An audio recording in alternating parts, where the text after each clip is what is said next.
RMC, After Italy, Jérôme Sillon. Salut à tous, merci d'écouter l'After Italy, votre podcast RMC. Chaque semaine, on part à la découverte des clubs, des joueurs, des histoires du football italien. Pensez à vous abonner à la chaîne de l'After Italy, vous ne raterez aucun épisode. N'oubliez pas de donner une note et de mettre un commentaire. Comme chaque semaine dans l'After Italy, j'accueille notre drôle de dame italienne, Johan Crochet. Ciao Johan. Salut Jérôme, ciao à tutti. Il nous accompagnera à chaque épisode désormais. Loïc Moreau est là aussi. Ciao Loïc. Ciao Jérôme. Notre invité aujourd'hui a joué à 146 reprises sous le maillot de l'Inter, où il a ensuite entraîné les jeunes du club. Benoît Coët est dans l'After Italy. Ciao Benoît. Ciao à tutti. Messieurs, ensemble, on va s'intéresser aujourd'hui à Simone Inzaghi. L'entraîneur de l'Inter a tout gagné en Italie avec les Nerazzurri. Il vise un deuxième scudetto d'affilée. Quel est son bilan, son mode de management? Ses limites peut-être? Peut-il viser un banc de touche encore plus prestigieux en Europe? C'est parti pour l'After Italy. Alors Johan, on va d'abord peut-être commencer par dresser un premier bilan en termes de trophées. Quand je dis qu'il a tout gagné en Italie, je suis dans le vrai. Oui, en termes de, alors pas en termes de nombre de trophées, mais sur tous les trophées jouables en Italie, il les a gagnés. Scudetto 1, 2 Coupes d'Italie, 3 Supercoupes d'Italie. Donc là-dessus, évidemment, sur le territoire national, il a bien rempli son armoire à trophées. C'est sa 4e saison à l'Inter. Sur le plan européen, on l'évoquera un peu plus tard, mais il a quand même fait aussi une finale de Ligue des Champions qui avait été très marquante et qui s'est jouée, allez, on va dire à pas grand-chose, à une taille de chaussure, à un Lukaku un peu trop près de, un peu trop devant le but. Voilà, bon, on reviendra pas en détail sur cette finale-là, mais il était vraiment pas loin contre un City qui était vraiment pas injouable, mais largement dominant cette saison-là. Et c'est vrai que la question d'ensemble qui nous réunit sur ce podcast-là, c'est moi, je trouve qu'en Italie, il est sous-coté, Simone Inzaghi. Je trouve qu'on ne célèbre pas assez le travail qu'il réalise à l'Inter. J'ai même l'impression parfois qu'on célébrait un peu plus son travail à la Lazio qu'à l'Inter. Et sur le plan européen, on parle beaucoup dans les autres pays, quand il y a des changements d'entraîneur, on évoque toujours un peu les mêmes entraîneurs. Lui pour aller là, lui c'est un bon entraîneur. Et je vois trop peu souvent le nom de Simone Inzaghi venir dans ces rumeurs-là autour de changements d'entraîneur. Et j'ai du mal à m'expliquer. Alors, il y a des données objectives qu'on évoquera tout à l'heure, mais peut-être qu'il n'est pas assez sexy, pas assez copain avec des journalistes, pas assez, je sais pas, mais moi, je trouve que le travail qu'il fait à l'Inter est de grande qualité et qu'aujourd'hui, on a tendance un peu trop à banaliser ce qu'il est en train de faire à l'Inter. Benoît, toi, depuis ton point de vue d'entraîneur et d'ancien de l'Inter, il est sous-coté aussi à tes yeux, Simone Inzaghi? Oh oui, complètement, oui. Oui, aujourd'hui, c'est un entraîneur que, de par ce qu'il a réalisé depuis qu'il a commencé sa carrière d'entraîneur, il devrait être mis beaucoup plus en avant. Bon, mais sur ce qu'il fait, sur ce qu'il a développé, sur la qualité de jeu de son équipe, sur cette façon de jouer au foot et de penser, oui, c'est vrai qu'il n'est pas tellement mis en valeur. En termes de stats, de data, Loïc, qu'est-ce qu'on peut dire sur le passage interiste de Simone Inzaghi jusqu'à présent? C'est celui qui a le meilleur pourcentage de victoires dans l'histoire de l'Inter. Il en est à 197 matchs dirigés. Il va bientôt fêter son 200e match à la tête de l'Inter, Simone Inzaghi. Et il en est à 66% de victoires, ce qui est quand même très bien. C'est mieux que des José Mourinho, par exemple. C'est peut-être l'entraîneur auquel on pense en premier quand on pense à l'Inter. Mais on a voulu le comparer aussi aux autres par rapport à sa période interiste. Donc, a commencé lors de la saison 2021-2022 pour voir un petit peu où il se situait par rapport aux autres entraîneurs du top 5 européen. Et si on prend les entraîneurs avec un minimum de matchs, quand même une centaine de matchs joués, on voit que seuls Pep Guardiola, Xavi et Carlo Ancelotti présentent un meilleur bilan en termes de pourcentage de victoires ou de points par match que Simone Inzaghi. Donc on est face à un entraîneur qui gagne, Johan l'a dit, en termes de trophées, mais aussi en termes de pourcentage de victoires et de points pris par match. C'est une vraie référence. Il fait partie des tout meilleurs en Europe depuis qu'il a rejoint l'Inter. Alors ce qui est bizarre d'ailleurs, Jérôme, c'est que tu vois, lui, on lui colle toujours le truc de t'as le meilleur effectif d'Italie. Ce qu'on dit assez peu pour les autres entraîneurs. Je veux dire, Guardiola, on lui dit pas t'as le meilleur effectif d'Allemagne, t'as le meilleur effectif d'Angleterre. Lui, c'est on lui a dit aussi. Ouais, on l'a dit aussi, mais pas autant. En fait, c'était tout de suite. Il gagne, oui, mais il a le meilleur effectif. Ouais, d'accord, mais c'est pas parce que déjà, t'as le meilleur effectif que tu gagnes chaque saison. 2, que tu affiches une aussi belle régularité dans les résultats. 3, que tu développes une réelle identité d'équipe. Alors après, ça plaît pas, c'est selon la sensibilité de chacun. Mais aujourd'hui, tu reconnais le style de jeu de l'Inter, tu as des joueurs qui progressent. Et donc, j'ai du mal à saisir dès qu'il y a une contre-performance de l'Inter, c'est pas normal parce que c'est la meilleure équipe d'Italie. Mais t'as envie de leur dire, mais même la meilleure équipe en Angleterre, elle perd des matchs. La meilleure équipe en Espagne, elle perd des matchs. T'as l'impression que c'est un espèce de drame à chaque fois que l'Inter ne gagne pas un match de championnat. Benoît, tu es d'accord avec ça sur le fait qu'il a à sa disposition le meilleur effectif d'Italie, de Serie A ? Bah oui, je pense que l'équipe, c'est certainement l'équipe qui a le plus d'expérience. Il a des joueurs qui ont des grands joueurs à l'intérieur de cette équipe-là. Mais à l'intérieur, ils sont devenus aussi grâce à ce qu'il a mis sur le terrain, c'est-à-dire ce qu'il a développé sur le terrain. Ces joueurs-là sont devenus meilleurs parce que justement, il les a développés. Je pense à Di Marco, je pense à Lautaro. Quand il a commencé avec lui, il n'était pas comme ça. Maintenant, c'est devenu le taureau, c'est devenu un leader de cette équipe-là, c'est devenu le capitaine. Il y a énormément. Mkhitaryan, bisous aux pensées, Mkhitaryan, avant qu'il arrive à l'Inter de Milan, c'est un très bon joueur qui a fait beaucoup de clubs. Manchester, il avait fait Rome, il avait fait l'Arsenal. Mais c'était un joueur, on va dire, c'était un bon joueur, un bon milieu de terrain, complet. Mais jamais il est arrivé à ce niveau-là.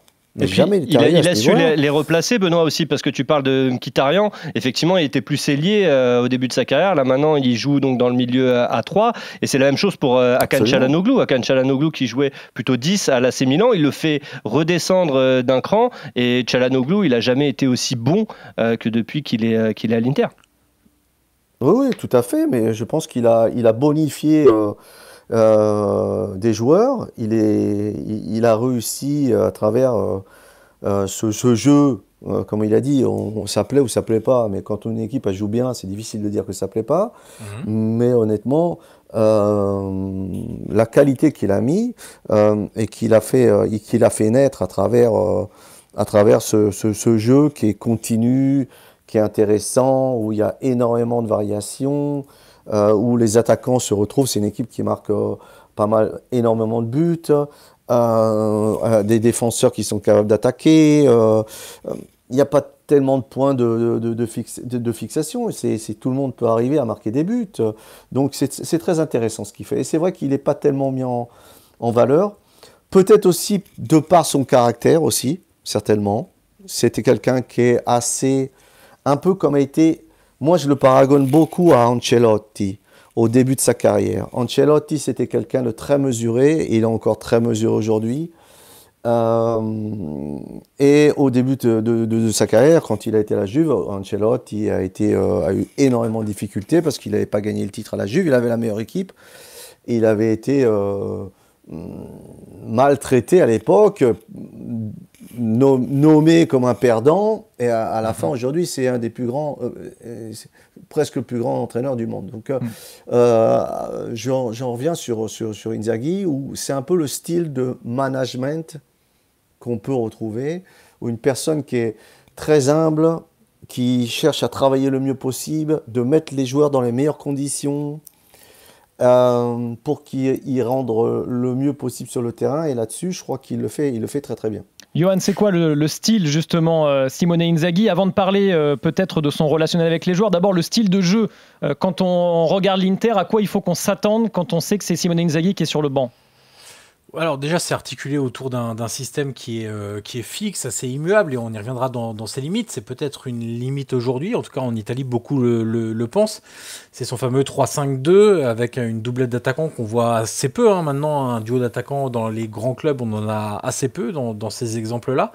Avec beaucoup de courses sur les côtés, un volume de mouvement et de dynamisme assez impressionnant, à la fois à la récupération des ballons, mais aussi pour... proposer des solutions aux porteurs même en phase de construction, avec un jeu très très large, avec l'importance des pistons. Il n'est pas rare d'avoir projections de pistons côté opposé sur les actions où tu as Di Marco qui centre pour Dumfries et qui peut marquer ou se créer une occasion, ou inversement. On a aussi une zone axiale qui est finalement assez dense et très technique. Quand vous avez Çalhanoğlu, Barella, Mkhitaryan, vous avez beaucoup de technicité. Donc pour installer son jeu, c'est évidemment beaucoup plus facile parce que les phases de possession lente sont très bien gérées, et quand il faut accélérer, ils ont la qualité technique pour trouver les joueurs entre les lignes ou pour orienter sur les côtés. Et puis il y a aussi, moi ce qui m'impressionne aussi, c'est la rapidité avec laquelle les joueurs qui viennent de l'extérieur réussissent à s'intégrer dans le dispositif de Simone Inzaghi. Quand vous voyez des joueurs qui viennent d'environnements totalement différents, et environnement, je ne parle pas simplement de taille de club, mais ou plutôt de typologie de jeu, d'environnement d'environnement de performance, hein. Quand vous arrivez de Bundesliga et que vous arrivez en Serie A, c'est quand même pas tout à fait la même chose. Quand vous voyez un Pavard qui s'intègre, mais en un mois c'était réglé, on a l'impression que ça faisait 2 ans qu'il était là. Quand vous voyez un Marcus Thuram aussi, dont l'intégration a été supersonique, vous avez des joueurs, quand ils arrivent, on n'a pas cette question à l'Inter comme on peut avoir à la Juve cette saison en se disant bah ouais, Koop Miners avec Thiago Motta c'est compliqué, il faut qu'il s'habitue. Non, il n'y a pas ça à l'Inter, tout est fluide, tout est très rapide, donc c'est évidemment très méticuleux. Je pense aussi qu'il est très très bon pour les faire sentir les nouveaux joueurs, les faire sentir importants, leur donner le bon accueil qu'il faut. Le groupe aussi accueille très bien les nouveaux joueurs, et ça c'est lié aussi à son relationnel où, comme Benoît le disait, c'est vrai qu'il peut y avoir des similitudes avec Carlo. Autant Simone Inzaghi est beaucoup plus agité sur le bord du terrain que Carlo. D'ailleurs, l'un de ses surnoms, c'est Il Demone, et le démon, parce qu'on a l'impression qu'il a le démon en lui quand il est sur le bord du terrain.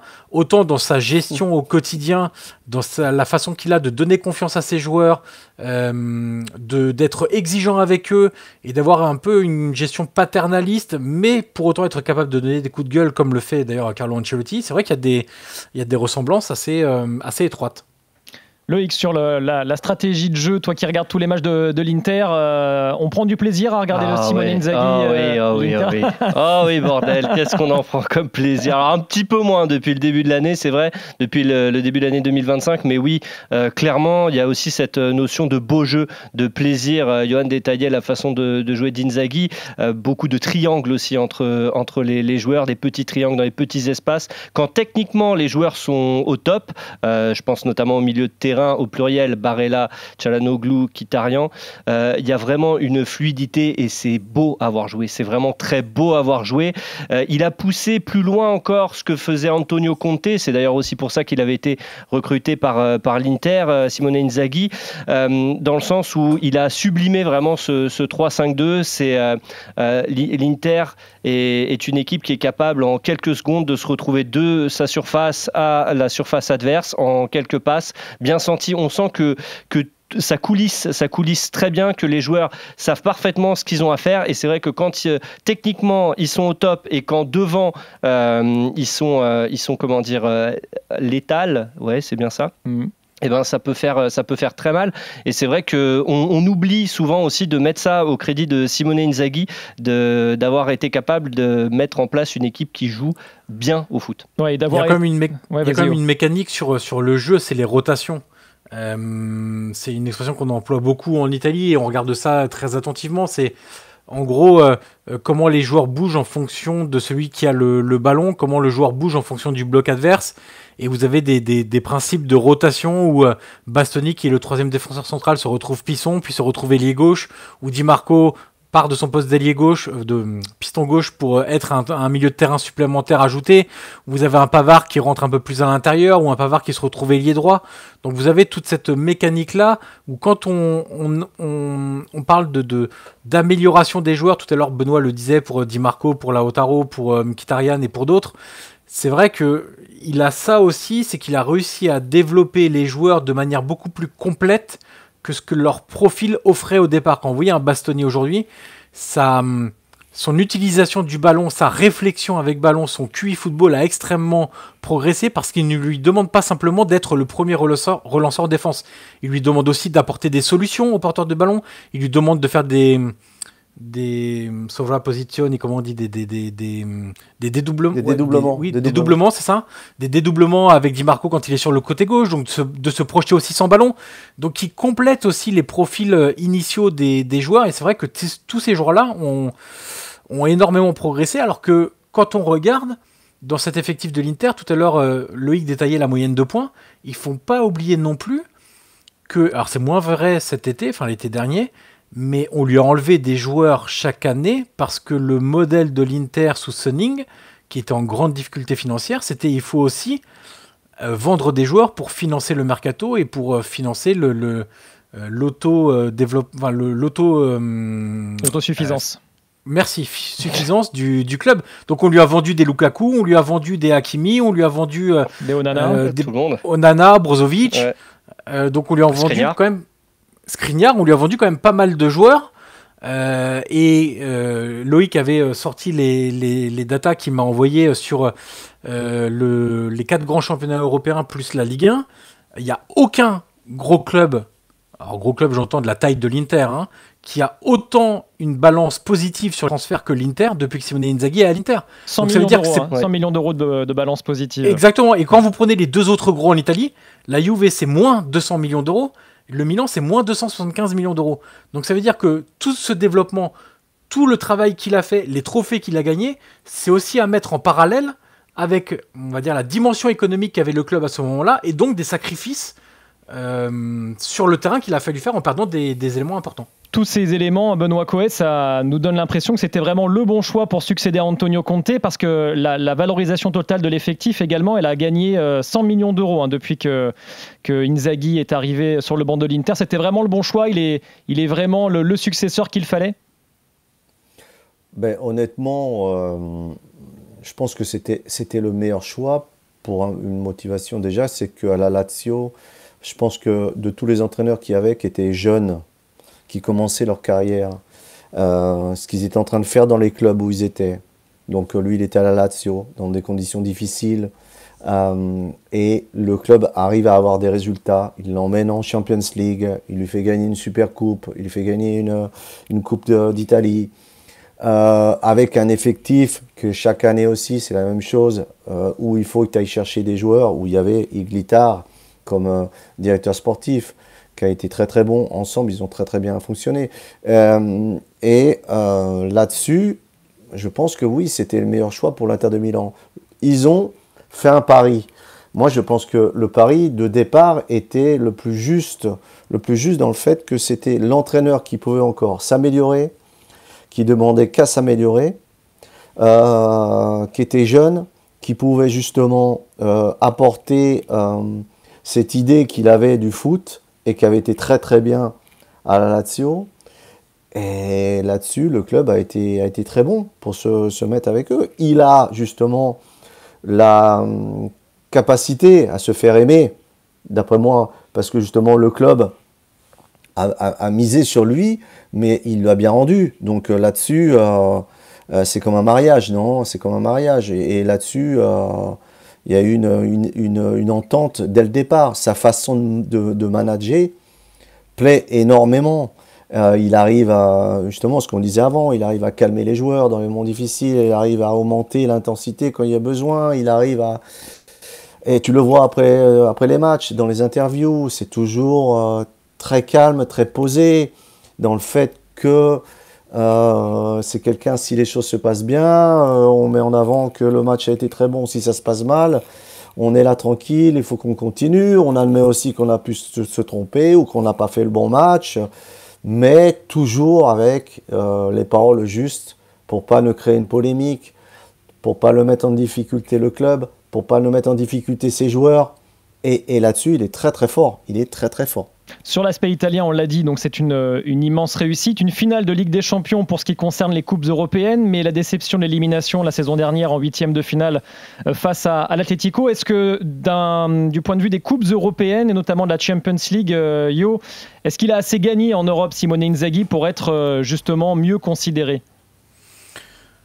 Assez gagné, non, puisqu'il n'a pas gagné. Donc forcément, oui, ça reste un point. Mais il faut aussi dire que la Ligue des Champions, il n'y a qu'un seul club qui le gagne chaque année. Certes.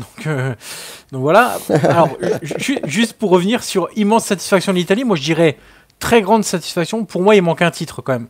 Pour moi, dans ce span de 4 ans, il aurait dû en remporter un deuxième. Et c'est pas tant la saison avant Scudetto où le Napoli marchait sur l'eau. C'est plutôt la saison d'avant où ils se font dépasser par le Milan alors qu'ils étaient en tête une bonne partie de la saison. Et où là, pour moi, il y a eu un petit manque qui aurait dû donner un deuxième Scudetto.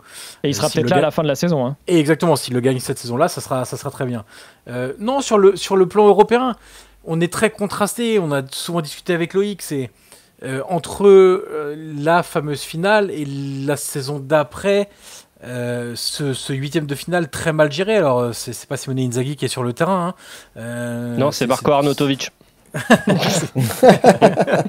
C'est toujours un peu la même histoire, mais c'est vrai que on a eu le sentiment que ça soit demandé par Simone Inzaghi, que ça soit les joueurs qui l'aient décidé ainsi, mais sur le match aller, ils n'aient pas tout fait pour marquer un deuxième but à l'Atlético qui était vraiment pas bon ce soir-là et pas dans le rythme du match, et ce qui a donné un match retour beaucoup plus difficile à gérer. Donc il y a eu une vraie déception à ce moment-là, parce que le match retour en plus a été catastrophique en termes de prestations, hein, pas simplement de scénario et de défaite, mais en termes de prestations.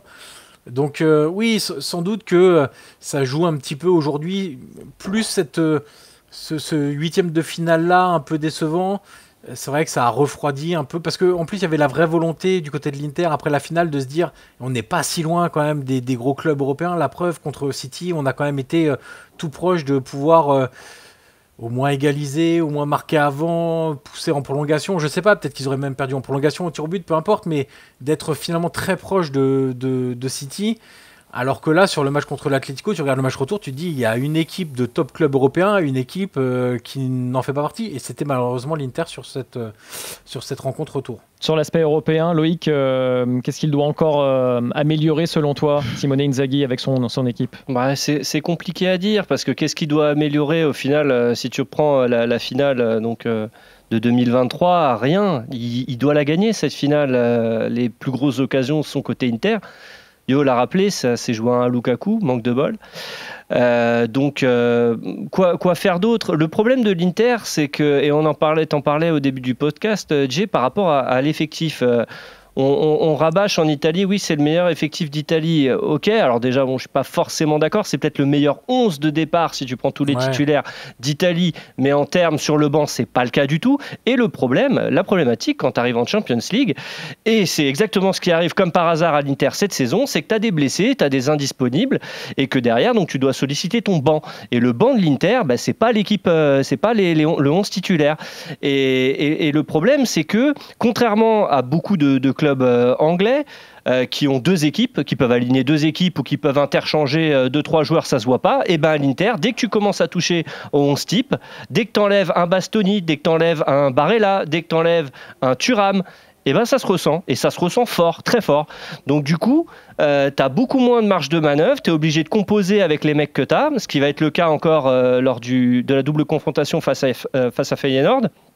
Et du coup, c'est difficile de le juger lui, tu vois ce que je veux dire, parce que c'est le club, c'est le manque d'investissement, parce qu'on le rappelait, hein, effectivement, l'Inter doit être toujours en positif, parce que sinon ça va pas, donc obligé de se séparer de ses meilleurs éléments. De signer des joueurs libres. Voilà, de signer des joueurs libres, et Dieu merci, Beppe Marotta fait un superbe binôme d'ailleurs avec Simone Inzaghi, on pourrait mettre Ausilio aussi avec, pour faire un trio, mais voilà, c'est ça la problématique pour moi, c'est il est difficile de juger le travail de Simone Inzaghi en Europe. Ce qu'on peut dire, effectivement, c'est qu'il va loin, en tout cas il dépasse la phase de poule à chaque fois, ce qui n'était pas donné à tout le monde, notamment à un certain Antonio Conte. Mais derrière, pour aller la chercher, lui, il doit faire avec 3 bouts de bois et 2 stylos, quoi. Non, moi, alors là, je trouve ça exagéré, Loïc, dans le sens où, tu vois, par exemple, situation, contexte différent, etc. Mais regarde, la cascade de blessures en défense du Real. T'as un entraîneur qui est capable d'aller chercher un Asensio très jeune, 0 expérience, de lui donner confiance et de le faire jouer. Regarde ce qui se passe du côté de l'Inter. Du côté de l'Inter, c'est pour moi une des plus grosses limites de Simone Inzaghi. Et quand on évoquera ce qu'il serait en capacité de faire post-Inter, si jamais il vient à quitter l'Inter, la gestion des jeunes. Je suis d'accord, Léo, mais regarde, est-ce que tu penses qu'à l'Inter, il y a des joueurs, et ça c'est une question que je voudrais poser à Benoît, qui est spécialiste de ça, des jeunes. Je pense que si vraiment il avait à sa disposition des jeunes de grands talents comme peut avoir le Real Madrid, par exemple, ou le Barça, qui est capable de te sortir un Pau Cubarsí comme ça de son chapeau. Oh tiens, Pau Cubarsí, peut-être celui qui sera le meilleur défenseur espagnol des 10 prochaines années. Je suis désolé, je pense pas qu'on l'ait à l'Inter. Mais tu le sauras jamais si tu les fais pas jouer. Oui, mais en général, tu es bien renseigné quand même. Tu sais à peu près ton entraîneur principal, il sait ce qui se passe dans tes catégories de jeunes. Et j'ai l'impression quand même que l'académie, en tout cas, la génération qui arrive, est pas bourrée de talent, tout du moins pas au point de postuler à une place de titulaire. Moi, tu vois, il y a un problème de latéral gauche en ce moment, ou de piston gauche, peu importe, à l'Inter. Ils sont tous blessés. Oh oui. La première idée, c'est de mettre Dumfries. Je suis d'accord. Non, je suis d'accord pour ce cas spécifique. Moi, j'ai regardé des matchs des U20 de l'Inter. T'as un jeune qui s'appelle Matteo Cocchi, qui est le piston gauche. Je vois pas pourquoi il est jamais pris en considération. Et à l'Inter, on faisait pareil avec Casadei, on faisait pareil avec Fabian, qui ensuite ont montré qu'ils avaient tout à fait le niveau de la Serie A. Et peut-être que si tu augmentais le niveau de tes joueurs capables de jouer en Serie A, peut-être que alors c'est un peut-être, hein, c'est fictif, mais peut-être que d'autres joueurs joueraient un peu moins, auraient moins de risques de blessures, et en Coupe d'Europe, tu serais capable de les aligner. Certes, mais tu citais Casadei, tu citais Fabian, on pourrait citer Carboni, on pourrait citer les Esposito. Bon, c'est pas... Tu vois, est-ce que ça a vraiment le niveau de Champions League ? Moi, je te parle d'un jeune qui soit capable de figurer correctement dans un match de ce niveau-là. Moi, je te mets 100 € sur la table. Oh là ! Je prends que le Asensio il joue chez le U20 de l'Inter, et ben il joue jamais avec Simone Inzaghi. Possible.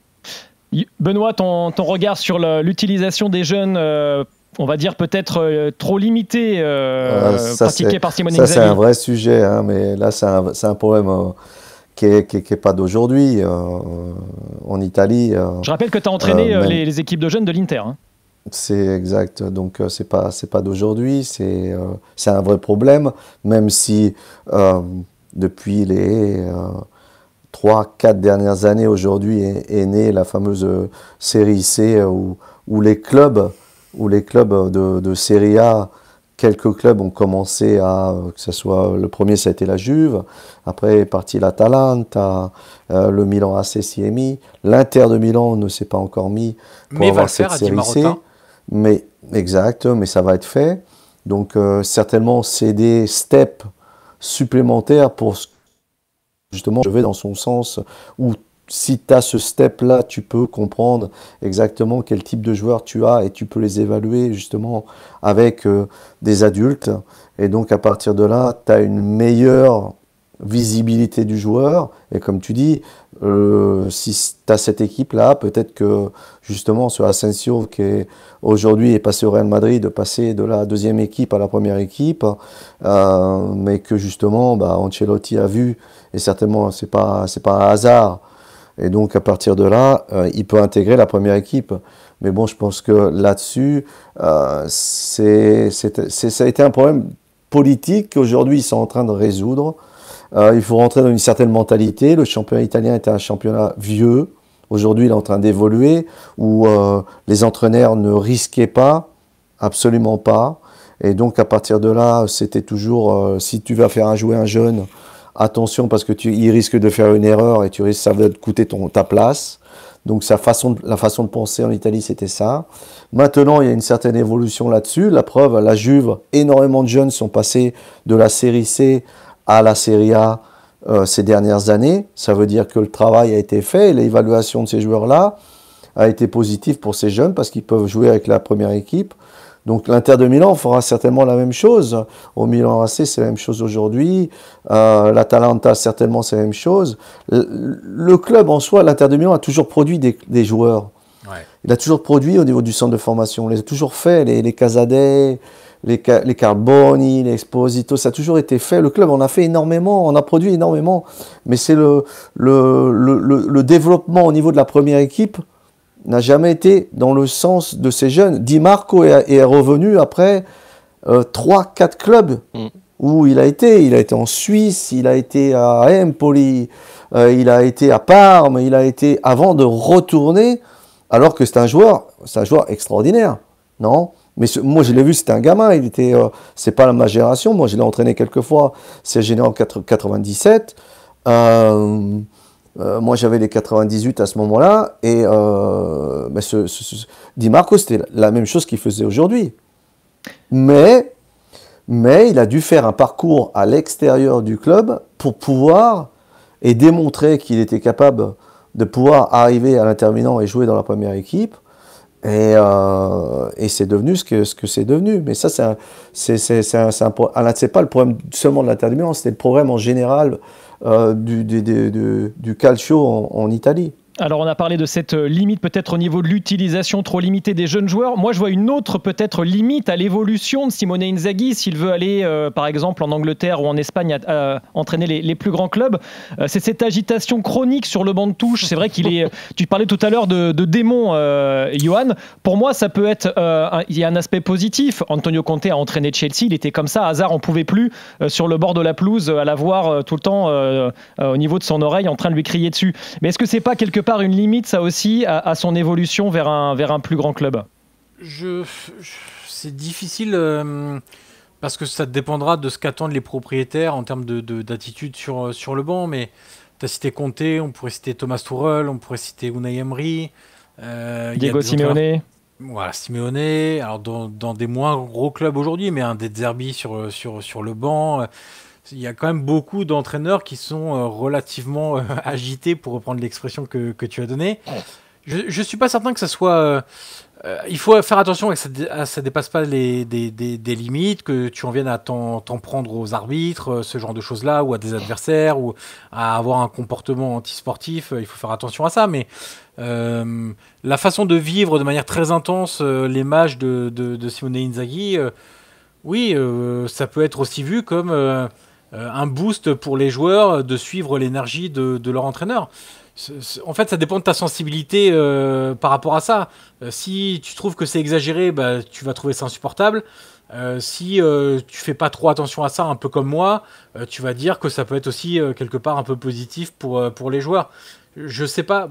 Moi, je mettrais pas ça, si tu veux, dans les grosses limites ou les bémols que peut avoir Simone Inzaghi, au contraire de la gestion des joueurs. Et au contraire d'une certaine rigidité tactique autour du même schéma, où il a du mal un peu à en sortir, et même un Conte aujourd'hui à Naples a essayé plusieurs systèmes, il a essayé défense à 3, défense à 4, milieu à 2, milieu à 3, et ça on le voit pas chez Simone Inzaghi, et on a le sentiment que les entraîneurs aujourd'hui, au cours d'un même match, ou d'un match à l'autre, en fonction de la typologie d'adversaire, des situations qui sont créées, etc., ils sont capables de faire évoluer leur système. Et c'est vrai que Simone Inzaghi est un peu plus rigide aujourd'hui là-dessus.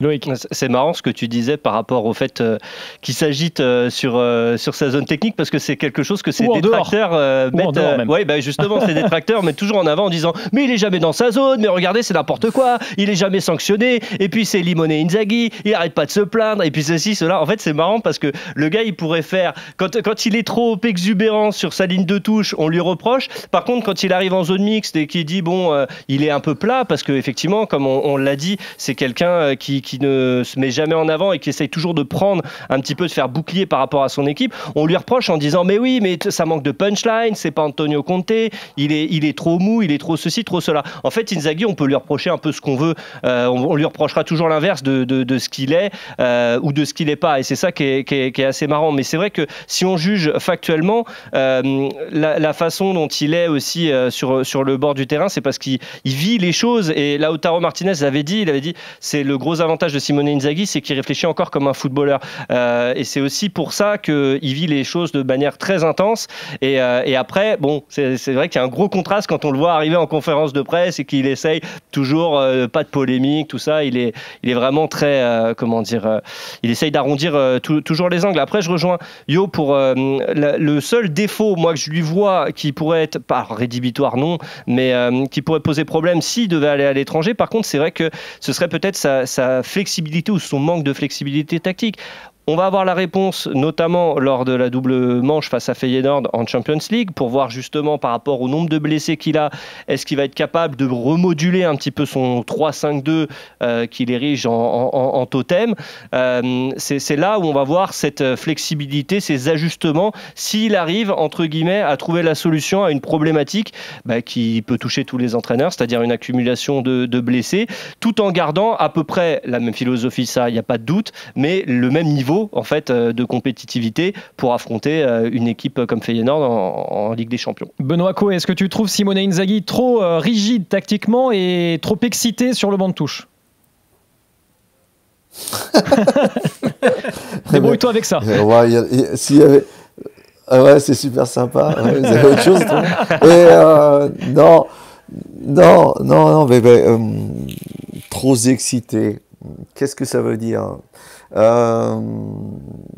Rapport à d'autres, comme vous l'avez dit, justement vous l'avez dit, il y a énormément d'entraîneurs qui justement vivent les matchs. Donc à un moment donné, oui. Toi, quand tu étais joueur, Benoît, on peut ne pas être content. La personnalité de l'entraîneur, son agitation ou son flegme, ça avait une influence sur le... Tu sentais que ça avait une influence sur le déroulé du match et sur tes émotions à toi? Non, absolument pas. S'il y avait un entraîneur qui gueulait, je tournais la tête de l'autre côté. Donc, la méthode Coué. Et sur le côté tactique, sur le côté rigide un peu, le fait qu'il n'y ait qu'un seul système de jeu, Benoît? Exact. Alors, si c'était un entraîneur qui gueulait, j'allais de l'autre côté. Sinon... non, mais en fait, non, j'ai jamais eu d'entraîneur vraiment dans ce type-là, donc non, mais bon, moi je pense que les entraîneurs, justement, quand tu es entraîneur, tu vis des choses. Quand tu es entraîneur, tu as une grosse frustration, hein, c'est frustrant. En plus, quand tu as été joueur, encore plus, où toutes ces émotions, toutes ces sensations, des fois, tu voudrais être à leur place, quoi. C'est moi qui vais tirer. Non, on voit des fois des choses là-dessus qui sont marrantes aussi dans l'interprétation, mais bon, je crois que ça fait partie du personnage, ça fait partie des gens en Italie, mais il y a des entraîneurs je vois pas Simone Inzaghi craquer. Ouais, ça n'a jamais été un entraîneur qui va il est provoquer, juste habité, ouais. Même il y a des entraîneurs qui se provoquent entre eux, il y a des entraîneurs qui essayent d'influencer l'arbitre, moi je le vois Inzaghi, il essaie toujours d'aider son équipe dans un sens ou dans un autre. Après, le mode, ça peut être de hurler parce qu'il veut une réaction, ça peut être parler pour dire calme dans la situation. On voit des entraîneurs souvent qui font calme, les mains en avant, en disant calme, c'est tranquille, rapport aux situations. Il y a qui est plus expressif dans le fait qu'il utilise plus le non-verbal que le verbal. Donc voilà, il utilisera plus les gestes qu'autre chose. Il y en a qui sont plus forts là-dessus que d'autres. Mais en soi, là-dessus, non, Inzaghi, je crois pas que ça soit une limite là-dessus, parce que l'entraîneur, il doit vivre aussi. Et je crois qu'il est avec ses joueurs. Donc après... je crois pas que ça peut mettre en difficulté sa carrière là-dessus et le fait que ça mettrait un problème dans le fait que c'est un entraîneur qui peut aussi à l'étranger. Sur un point de vue tactique, ok, très bien, on peut discuter, oui, très bien, mais je crois que c'est un entraîneur, il avait un 4-3-3 à la Lazio, il l'a changé, il faisait évoluer. C'est vrai qu'il était énormément mobile, son 4-3-3, parce que les 4 derrière, pratiquement à la fin, ça se transformait toujours en 3. Donc il faisait toujours monter pratiquement un de ses latéraux au milieu. Donc là-dessus, je pense qu'il y a eu... Moi, je crois qu'il est très malléable là-dessus, Inzaghi. Je crois qu'à l'Inter, il a trouvé des solutions, des joueurs, il a trouvé une situation où, d'après lui, il doit rester. Il doit rester comme ça. Mais je pense que s'il allait ailleurs, il pourrait jouer différemment.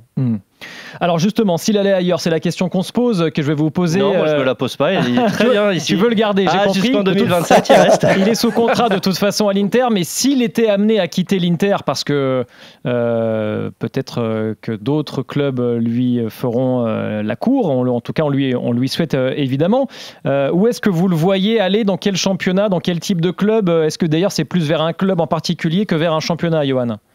Ouais, alors moi j'ai un club, enfin en tout cas le club qui lui correspondrait le mieux actuellement pour plusieurs éléments. Déjà le premier c'est l'approche footballistique de Simone Inzaghi qui est pas spécialement dogmatique, qui aime bien avoir une assise défensive importante, mais qui a aussi développé un jeu avec ballon très très très intéressant, avec beaucoup de mouvements de joueurs, avec beaucoup de dynamisme. Donc c'est un jeu assez européen, comme on le dit, l'expression consacrée en Italie, c'est-à-dire un jeu qui te permet d'être bon en Coupe d'Europe, qui a un effectif qui pour moi pourrait lui convenir à l'heure actuelle. Donc on prend, évidemment c'est fictif, hein, mon cher Loïc, calme-toi, il va pas partir cet été. Tic tac, attention, le gong. mais pour moi, ça serait par exemple l'Atlético. Moi, pour amener en plus une touche un peu plus offensive et avec des phases avec ballon plus travaillées, je trouve qu'il y a des joueurs de côté pour rentrer dans son schéma. Je trouve qu'au milieu de terrain, il y a des joueurs qui vont correspondre à ça. Il y a des défenseurs qui ont une rigueur tactique qui peuvent correspondre à ce que veut Simone Inzaghi. Et avec un tout petit peu de mercato, sachant que l'Atlético a quand même régulièrement un bon budget transfert. Et surtout avec une attaque à deux, quand tu as Julian Alvarez devant, tu peux trouver un autre joueur assez facilement pour jouer avec lui. Donc si moi je devais donner pour moi la meilleure solution aujourd'hui, si jamais Simone Inzaghi venait à quitter l'Inter, dans tous les clubs auxquels j'ai pensé, j'imagine assez facilement l'Atlético. Benoît. Quel club? Ça, c'est une vraie. Un club ou un championnat, hein? Un club ou un championnat? Non, si tu veux, je passe la main à Loïc, comme ça tu peux réfléchir. Non. Mais moi, j'aurais dit la concurrence. C'est-à-dire le Milan? Le Real Madrid. Ah, le Real, pardon, le concurrent de l'Atlético, le Real. Ok. Ouais. Okay. Parce que je pense que c'est un entraîneur qui est. Les grands entraîneurs italiens sont passés ou sont passés, je mets Mourinho aussi dedans qui n'est pas italien, mais bon, où ils sont passés par les grands clubs italiens. Capello était là-bas, Ancelotti est là-bas, mais je pense qu'il a les armes. Après c'est pour pouvoir justement affronter ce type de club. Et parce que au Real Madrid, c'est vrai, on peut le dire, Ancelotti est énormément critiqué. La façon de jouer est énormément critiquée. Et au Real Madrid, quand on critique ta façon de jouer, c'est pas une chose de